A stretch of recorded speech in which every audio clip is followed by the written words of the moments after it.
नमस्कार, KP news के bulletin में आपका स्वागत है। मैं हूं पूजा आपके साथ। चलिए शुरू करते हैं आज की खबरों का सिलसिला। उससे पहले एक नजर आज के मुख्य समाचारों पर डालते हैं।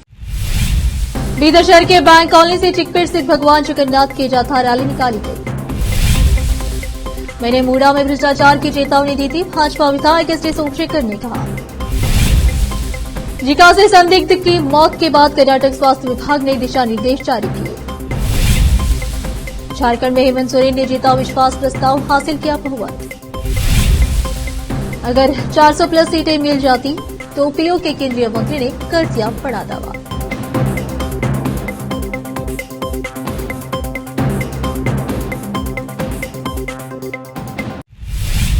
समाचारों का सिलसिला शुरू करते हुए देखते हैं समाचार विस्तार से। बीदर शहर के बैंक कॉलोनी से चिकपेट स्थित भगवान जगन्नाथ की जाथा रैली भव्य पैमाने पर निकाली गई।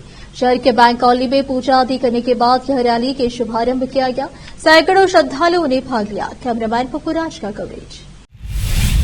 बीदर जिले के बनाखेड़ी तालुका चौरासी राजमार्ग पर जहां से हर दिन हजारों वाहनों की आवाजाही होती है, इसको ध्यान में रखते हुए शहर के पुराने आईबी से एसबीआई बैंक तक पीडीओ भाग्य ज्योति के नेतृत्व में फुटपाथ पर किए गए अतिक्रमण को हटाया गया। अतिक्रमण को हटाने के लिए जेसीबी का उपयोग कर फुटपाथ पर रहे स्थायी रोड को तोड़ा गया। इस अभियान में रेवेन्यू विभाग, पुलिस विभाग और ग्राम पंचायत विभाग शामिल रहा।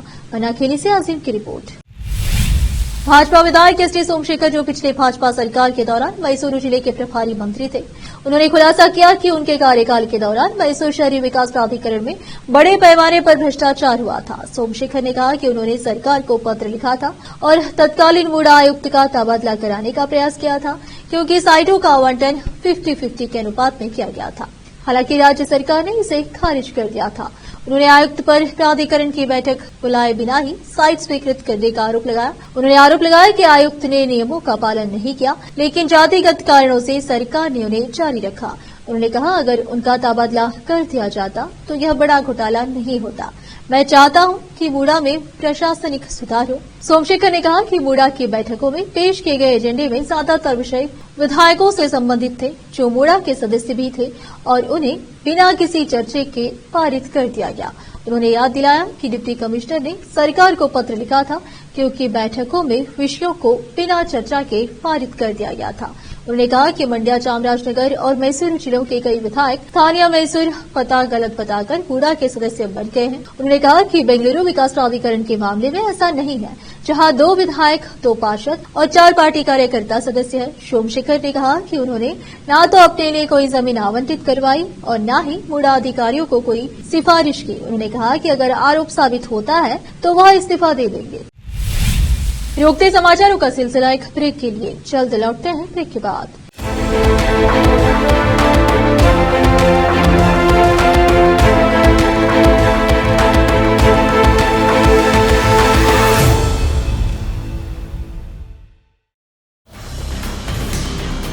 हिंदुस्तान के हर कोने में हम हैं मौजूद। 24 घंटे हालात पर गहरी नजर, खबरों से जुड़े चुपते सवालात, और आपको दिखाता है धार्मिक, सामाजिक, राजनीतिक, लोकल और इंटरनेशनल न्यूज की सबसे बेहतर कवरेज, जो आपको रखती है हर पल बाखबर। देश और दुनिया भर की खबर के लिए देखते रहें केपी न्यूज 24/7। ब्रेक के बाद आपका स्वागत है। आइए देखते हैं देश के अन्य समाचार। राज्य में जीका से एक संदिग्ध की मौत के बाद स्वास्थ्य विभाग ने वायरस से संबंधित लक्षणों और उपलब्ध उपचार विकल्पों के बारे में जनता को शिक्षित करने के लिए दिशा निर्देश जारी किए हैं।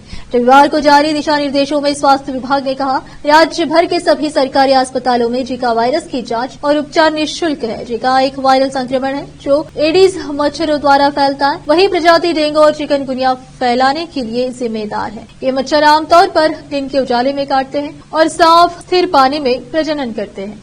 स्वास्थ्य विभाग ने बताया कि हालांकि जीका से संक्रमित अधिकांश लोगों में कोई लक्षण नहीं दिखते, लेकिन जो लोग लक्षण देखते हैं उनमें बुखार, सिर दर्द, लाल आंखें, चकत्ते जोड़ों और मांसपेशियों में दर्द जैसे हल्के से मध्यम लक्षण दिखते हैं, जो 2 से 7 दिनों तक बने रहते। वायरस के प्रतिकूल प्रभाव का उल्लेख करते हुए दिशा निर्देशों में कहा गया है कि गर्भावस्था के दौरान जीका के कारण माइक्रोसेफली हो सकती है, जो एक ऐसी स्थिति है जिसमें बच्चे का सिर अपेक्षा से बहुत छोटा होता है, और यह इसलिए हो सकता है क्योंकि गर्भावस्था के दौरान मस्तिष्क का समुचित विकास नहीं हुआ है। हेमंत सोरेन के जेल से बाहर आने के बाद झारखंड की राजनीति में एक बार फिर बड़ी उठापटक देखने को मिली है। यहां के सीएम चंपई सोरेन ने इस्तीफा दे दिया। इसके बाद से ही अब एक बार फिर से हेमंत सोरेन के सीएम बनने की तैयारी तेज हो गई है। इसी क्रम में आज हेमंत सोरेन ने झारखंड विधानसभा में विश्वास प्रस्ताव पेश किया। यहां हुए चुनाव के बाद हेमंत सोरेन ने बहुमत के साथ ही विश्वास प्रस्ताव जीत लिया। इसके साथ ही हेमंत सोरेन के एक बार फिर से झारखंड के सीएम बनने की राह आसान हो गई। बता दें कि हेमंत सोरेन को हाईकोर्ट से जमानत मिली थी। इसके बाद वो 28 जून को जेल से रिहा हुए। जेल से निकलने के बाद उन्हें पार्टी के विधायक दल का नेता चुना गया। वहीं हेमंत सोरेन के विधायक दल का नेता चुने जाने के बाद चंपई सोरेन ने राज्यपाल को अपना इस्तीफा सौंप दिया। चंपई सोरेन के इस्तीफा सौंपने के बाद हेमंत सोरेन के सीएम बनने का रास्ता साफ हो गया। ऐसे में अब हेमंत सोरेन ने राज्य की विधानसभा में विश्वास प्रस्ताव पेश किया, जिसमें उनके सहयोगी दलों को मिलाकर कुल 45 वोट मिले। इसके साथ ही हेमंत सोरेन ने बहुमत के साथ विश्वास प्रस्ताव जीत लिया।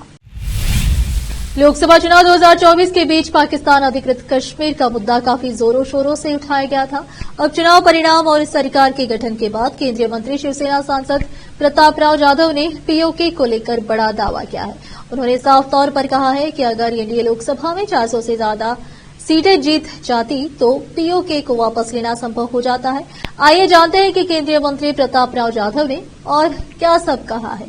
केंद्रीय मंत्री और शिवसेना सांसद प्रतापराव जाधव ने रविवार को कहा कि अगर एनडीए लोकसभा चुनाव में 400 से अधिक सीट जीतता तो पाकिस्तान के कब्जे वाले कमिश्नर पीओके को भारत में शामिल करना और 1962 में चीन द्वारा कब्जाई गई भूमि को वापस लेना संभव हो जाता।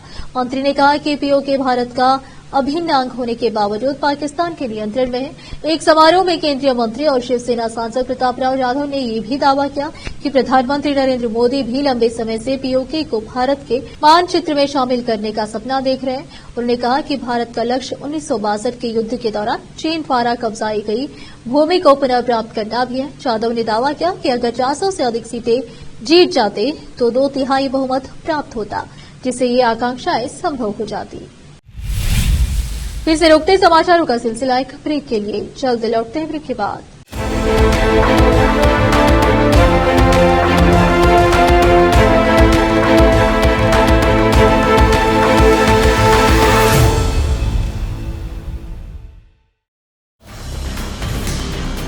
हिंदुस्तान के हर कोने में हम हैं मौजूद।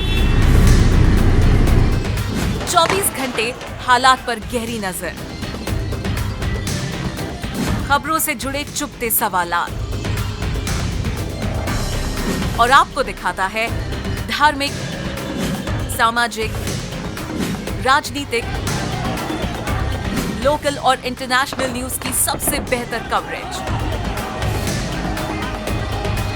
जो आपको रखती है हर पल बाखबर। देश और दुनिया भर की खबर के लिए देखते रहें केपी न्यूज 24/7। ब्रेक के बाद आपका स्वागत है। आइए देखते हैं समाचार। पूर्वी राजस्थान में पिछले 24 घंटों में अनेक स्थानों पर और पश्चिमी राजस्थान के कुछ स्थानों पर हल्की से मध्यम वर्षा हुई। जयपुर मौसम केंद्र के प्रवक्ता राधेश्याम शर्मा ने बताया कि इस दौरान चूरू, गंगानगर, हनुमानगढ़, दौसा, करौली, जयपुर और डूंगरपुर जिलों में कहीं कहीं भारी एवं अत्यधिक वर्षा हुई। उन्होंने बताया कि पूर्वी राजस्थान में सर्वाधिक बारिश करौली के सूरोठ में 137 मिलीमीटर और पश्चिमी राजस्थान में चूरू के तारानगर में 141 मिलीमीटर दर्ज की गई है। चूरू के सिद्धमुख में 122 मिमी, करौली के श्री महावीर जी में 116 मिमी, चूरू की राजगढ़ में 106 मिमी, जयपुर तहसील में 98 मिमी, हनुमानगढ़ के संगारिया में 97 मिमी, डूंगरपुर के तेवल में 90 मिमी और अन्य कुछ स्थानों पर 83 मिमी से लेकर 65 मिमी तक बारिश दर्ज की गई। हनुमानगढ़ जिले में बारिश के कारण एक मकान की छत गिर जाने से 2 भाइयों की मौत हो गई। हनुमानगढ़ के टिब्बी थाने के अधिकारी जगदीश पंढेर ने बताया कि टिब्बी थाना क्षेत्र में एक मकान की छत गिरने से भाइयों अमित और सुमित की मौत हो गई और 3 लोग घायल हो गए। घायलों को टाउन अस्पताल में भर्ती कराया गया है। राज्य के कई हिस्सों में लगातार बारिश के कारण कई जिलों में नदी नाले उफान पर है। शर्मा ने बताया कि बीते 24 घंटों में राज्य के सर्वाधिक अधिकतम तापमान फलोदी में 40.8 डिग्री सेल्सियस और शुक्रवार रात सर्वाधिक तापमान जैसलमेर में 30.2 डिग्री दर्ज किया गया। राजधानी दिल्ली के नीलोठी एक्सटेंशन इलाके से अपराध का मामला सामने आया है। दिल्ली में 2 लोगों ने मिलकर एक 40 साल के नाइजीरिया नागरिक की गोली मारकर हत्या कर दी। पुलिस ने रविवार को इस हत्या की जानकारी देते हुए कहा कि एक कपड़े की दुकान के पास में चंद्र विहार इलाके में रह रहे अर्नेस्ट मोरा नाम के शख्स की हत्या कर दी गई है। दिल्ली में हुए इस हत्याकांड को लेकर एक वरिष्ठ पुलिस अधिकारी ने बताया कि बीते शनिवार को रात 9:54 पर नीलोटी एक्सटेंशन क्षेत्र में एक व्यक्ति को गोली मारे जाने के संबंध में पीसीआर कॉल प्राप्त हुई थी। इसके बाद पुलिस की एक टीम तुरंत घटनास्थल पर पहुंची। पुलिस ने बताया है कि हमले के बाद पीड़ित अपनी जान बचाने के लिए दुकान की ओर भागा था। 2 लोगों को उस पर बंदूक से हमला करते हुए देखा गया था।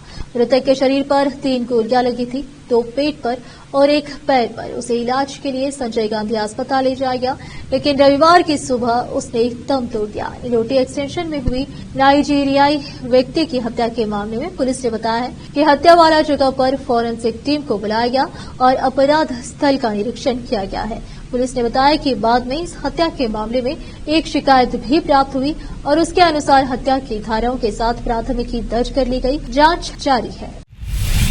देश के विभिन्न राज्यों में इस वक्त भारी बारिश के कारण हाहाकार की स्थिति बनी हुई है।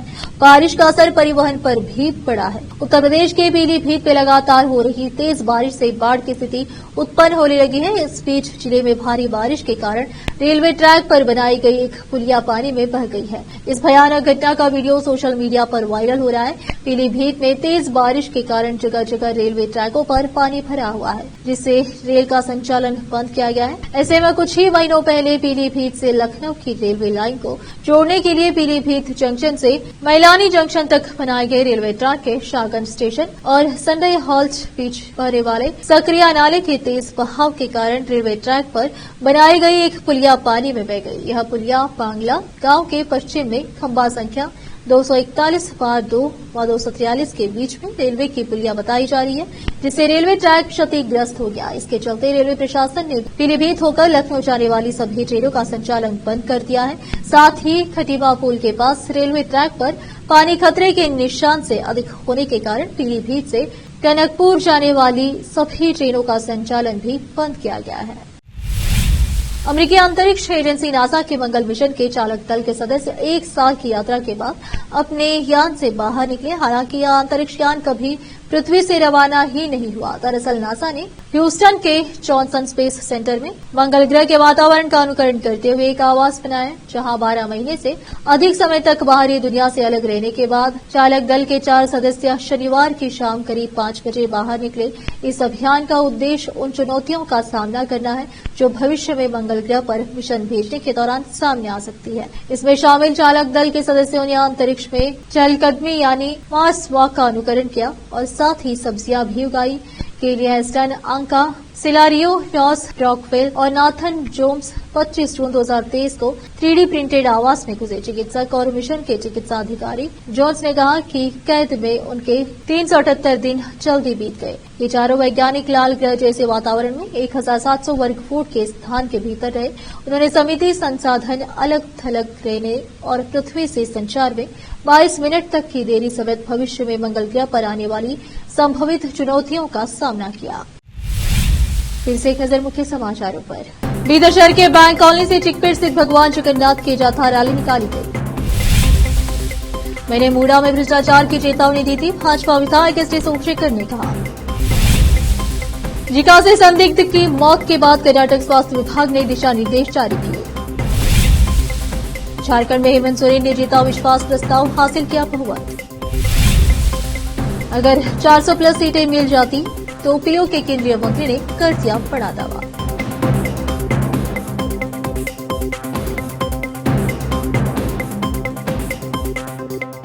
केपी न्यूज में इस वक्त के लिए इतना ही। आप देख रहे थे केपी न्यूज 24/7। धन्यवाद।